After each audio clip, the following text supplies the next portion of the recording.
साहस और पराक्रम यदि सही दिशा में लगाया जाए मेरे मित्रों, तो सकारात्मक परिणाम प्राप्त होने की संभावनाएं अधिक हो जाती हैं।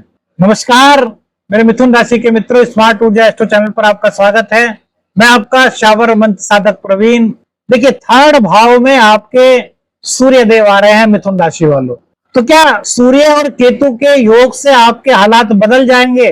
क्या जीवन में सकारात्मक प्रभाव इस गोचर काल के दौरान आपके आ सकते हैं? क्या यह समय आगे बढ़ने का सही समय है? क्या सकारात्मकता से हम रूबरू हो सकते हैं या फिर अभी कुछ समय और इंतजार करना पड़ेगा? करियर, रिश्ते, यात्रा, भाई बहन, साहस, पराक्रम, क्या यह गोचर इसमें कुछ बदलाव कर सकता है? तो मेरे मित्रों, इन सब चीजों के सवाल आज के राशिफल में वैदिक एस्ट्रोलॉजी के अनुसार आपको एक ज्योतिष सलाह के रूप में दे जाएंगे। देखिए, क्या है कि सूर्यदेव आपकी कुंडली में थर्ड हाउस के मालिक होते हैं और अब 17 अगस्त को सूर्यदेव आपके थर्ड हाउस में आ रहे हैं। और वैदिक एस्ट्रोलॉजी के अनुसार मेरे मित्रों, जब कोई ग्रह अपने घर में प्रवेश करता है तो वहां के जितने अधिक लाभ हो सकते हैं वो आपको देने का प्रयास करता है। थर्ड भाव आपके साहस का है, आपके पराक्रम का है, आपकी यात्राओं का है, आपके भाई बहनों से जुड़ा हुआ है। साहस के बल पर क्या करियर में कुछ सकारात्मक मोड़ आ सकता है?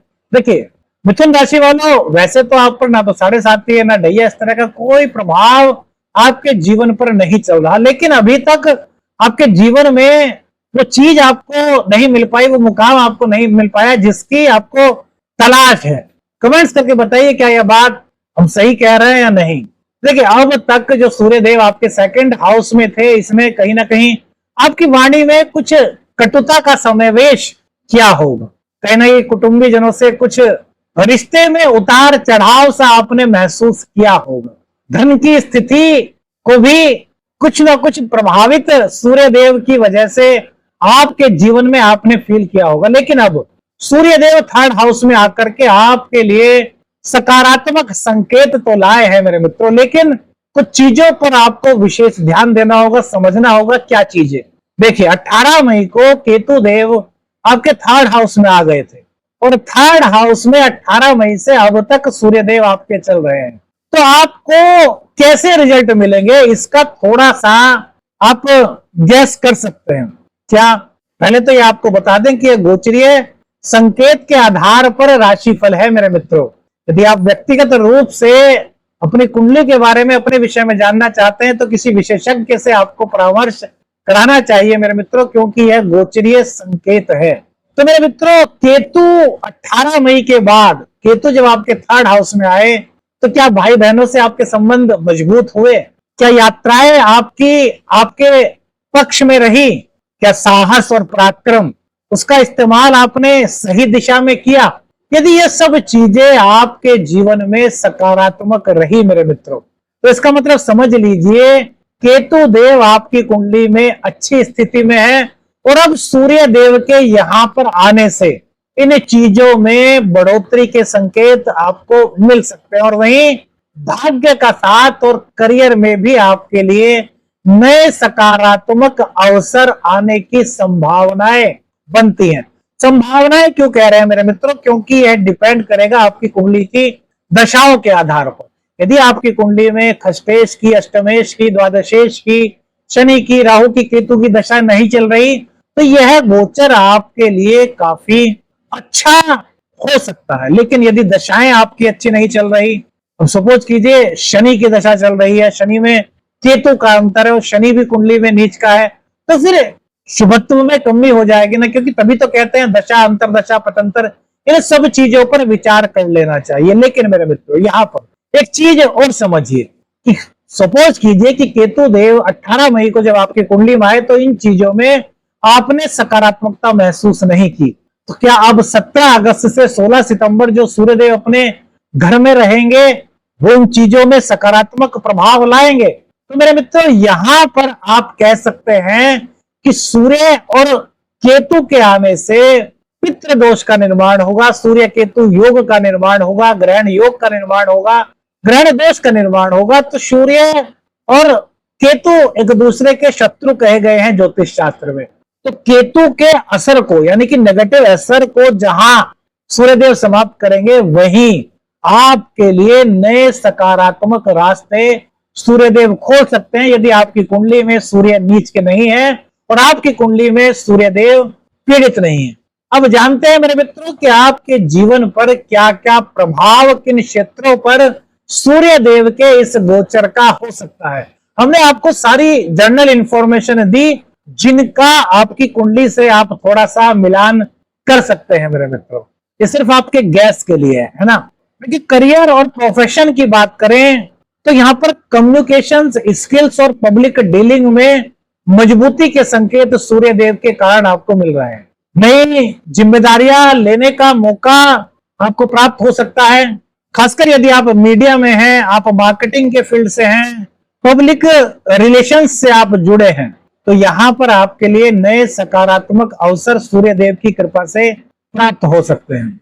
छोटे प्रोजेक्ट्स में आपको सफलता मिलने के संकेत यहां पर हैं, लेकिन सूर्य के सामने राहु भी है, तो ये कभी कभी आपकी प्लानिंग को बदल सकता है, या आपको अपनी प्लानिंग को लेकर के भ्रम हो सकता है कि क्या मैं सही हूं या नहीं।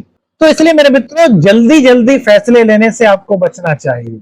ऑफिस में अपने सहकर्मियों के साथ किसी प्रकार की गलतफहमी होती है तो उसको दूर करें और सोच करके, विचार विमर्श करके किसी निर्णय पर पहुंचे, जिससे कि आपको सकारात्मक परिणाम मिलने की संभावनाएं प्रभावी हो सकती है मेरे मित्रों। व्यापार और बिजनेस में क्या संकेत हैं सूर्यदेव के इस गोचर के?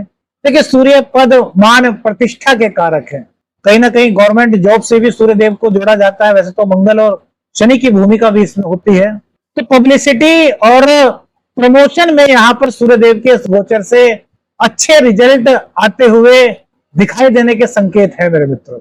यदि व्यापार ट्रेवल्स का है, ट्रेवल एजेंसी का है, एडवर्टाइजिंग का है, या फिर एजुकेशन सेक्टर से जुड़ा हुआ आपका कोई व्यापार है, तो यहाँ पर लाभ की संभावनाएं बनती हैं मेरे मित्रों। पार्टनरशिप में यदि आपका व्यापार है तो आपको पारदर्शिता बनाए रखनी होगी, संवाद करना होगा मेरे मित्रों। संवाद निष्पक्ष हो, संवाद क्लियर हो, पारदर्शिता के साथ होना चाहिए। दस्तावेज और एग्रीमेंट्स को आपको ध्यान से पढ़ना चाहिए, क्योंकि राहु कहीं ना कहीं भ्रम की स्थिति पैदा कर सकता है। तो इसलिए किसी भी दस्तावेज पर यदि साइन करें आप, तो उसको थोड़ा सा पढ़ लीजिए और उसके बाद ही उस पर साइन इत्यादि करें।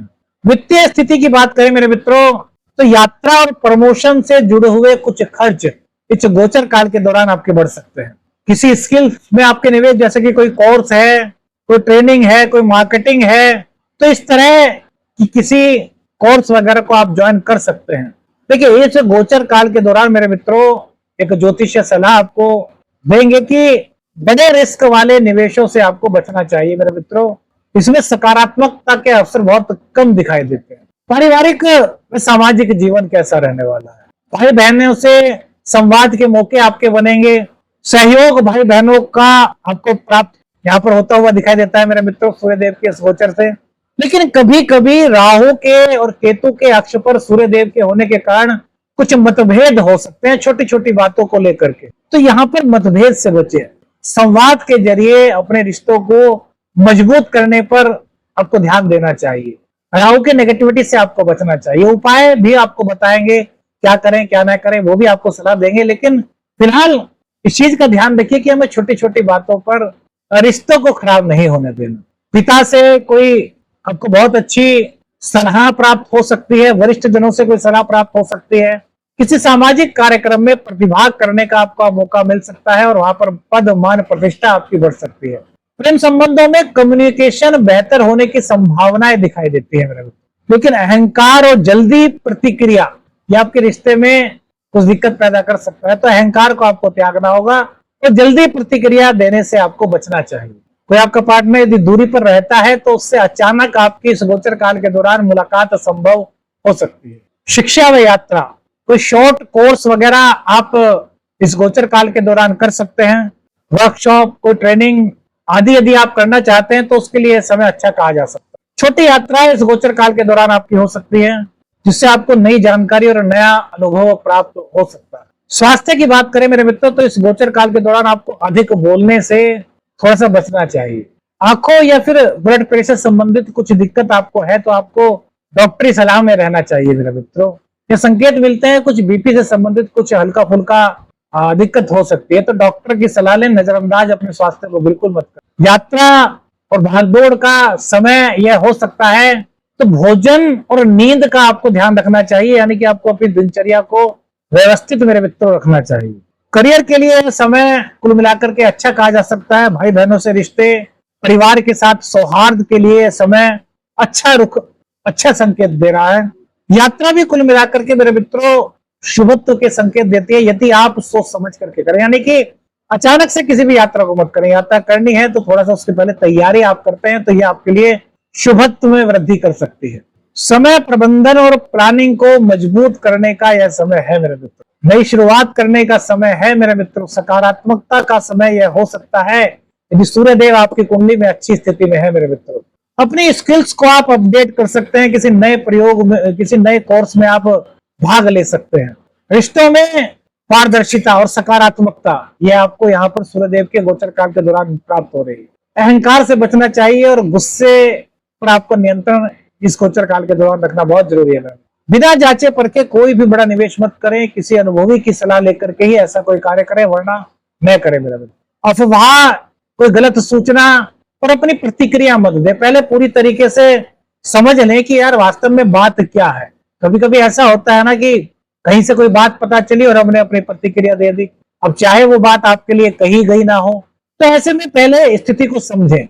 यह समय जल्दबाजी का नहीं है, समय संयम से काम लेने का है, यह समय अपनी पद मान प्रतिष्ठा को बढ़ाने का है, क्योंकि यहाँ पर सूर्यदेव आपको ऐसी संभावनाएं व्यक्त कर रहे हैं। तो किसी भी तरह की ऐसी बातों पर आपको ध्यान नहीं देना जो जिसके बारे में आप बिल्कुल निश्चित रूप से जानते ना हो। ऐसे बात पर किसी भी प्रतिक्रिया देने से आपको बचना चाहिए। इस गोचर काल के दौरान मेरे मित्रों ओम घृणी सूर्याय नमः का रोजाना 108 बार पाठ आप कर सकते हैं। सूर्यदेव को रोजाना अर्घ दे। देखिए सूर्यदेव को अर्घ देने का वेदों पुराणों में सब में हमारे उल्लेख मिलता है, तो सूर्यदेव को अर्घ देने से सूर्यदेव की कृपा प्राप्त होती है, हमारे वेद शास्त्रों में लिखा हुआ है। पिता का सम्मान, माता का आशीर्वाद, माता पिता का आशीर्वाद, ये भी चंद्र और सूर्य को आशीर्वाद उनका दिलाने में आपका सहयोग करता है। मित्र सूर्य का यह गोचर अपने ही घर में आपके साहस और नेतृत्व का प्रतीक है। यदि आप इस समय को समझदारी, धैर्य और सीखने के भाव से अपनाते हैं तो यह आपके लिए नए रास्ते खोल सकता है। याद रखें असली रोशनी वह है जो भीतर से निकलती है, यानी कि आपकी एबिलिटी, आपकी योग्यता। सूर्य का आशीर्वाद उस रोशनी को प्रखर कर सकता है मेरे मित्रों। बस संयम, धैर्य और साहस को सही दिशा में लगा। कौन सी बात आपके दिल को सबसे ज्यादा अच्छी लगी, कौन सा अनुभव आपको पिछली वीडियो का हमारा अच्छा लगा, उसको अपने कमेंट्स में दीजिएगा मेरे मित्रों। वीडियो को लाइक और शेयर कीजिएगा, चैनल पर नए चैनल को सब्सक्राइब कीजिएगा मेरे मित्रों। सूर्य का यह गोचर आपके जीवन में सकारात्मकता का संदेश लाए, इसी कामना के साथ आदेश अलख निरंजन। हर